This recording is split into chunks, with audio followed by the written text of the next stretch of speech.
Hi kids, welcome back to the channel. As promised, we're going to be doing a little bit more modifications to the 2024 790 Adventure. I've got a box we've got to open with some parts in it, and this should be a pretty quick one. So let me get these parts opened up and I'll show you what we got. Alright, so I ordered 3 parts. I ordered the KTM POWERPARTS ergo one-piece rally seat and the rally foot pegs, which are the exact same ones that I absolutely love, and I use them on my Norden. So I am not going to install the center stand just yet. I have another part coming that might interfere with it, so it might require some modifications to be able to install it. Once that part arrives, we will return to the center stand install. So for right now, we're just going to do the rally pegs and the ergo POWERPARTS seat. And by the way, they are going to have heated seat options for the 2024 790 Adventure. They're just not out yet, from what I can tell. There is heating options in the TFT for this, for the hand grips, the rider seat, and the pillion.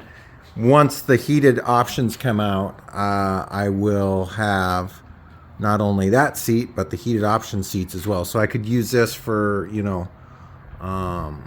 in the summer when it's hot out, and then change to the heated seats in the winter, and vice versa. But anyhow, I've got the bike on stands already. Oh, by the way, I've been commuting on the bike and I absolutely love it. It is, the sensation on it is so much fun. I've got about 120 miles on it so far, and I'm very, very happy with my purchase. I don't know why it's so different from the Norden, because the Norden has an LC8 engine just like the 790 Adventure does. The 790 Adventure has like a tiny bit less horsepower, but for some reason the sensation is so much different on it, and I can't figure out why, but I really enjoy it. Couple things. The quick shifter is going to have to be calibrated at the first service, because right now it's really notchy. And hopefully that will smooth it out. Also, this is one of the bikes that qualifies for the 4-year warranty as long as you get it serviced at a KTM dealership when the service is required. So I'm going to make sure that this time I take this bike to get it serviced at a dealership instead of me doing the service on it. But anyhow, let's get started.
All right, that wasn't too bad. The cotter pins on the foot pegs are a little bit of a pain, as you probably saw in the time lapse there, but other than that, it wasn't too bad.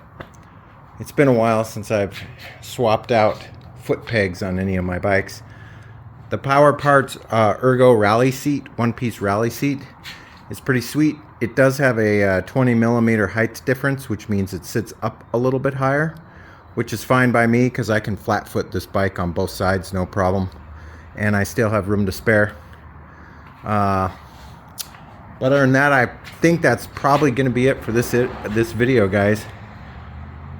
Stay tuned. I've got some more stuff coming on in a couple days, I believe, or later this week. It might have something to do with up there by the dash. I ordered so much stuff I can't even remember what I ordered. Anyhow, it'll be here at some point, and I'll cover it in this build series for this bike. But other than that, I hope you guys are staying safe, taking care of each other, and as always, I will catch you next time. See you later. Bye-bye.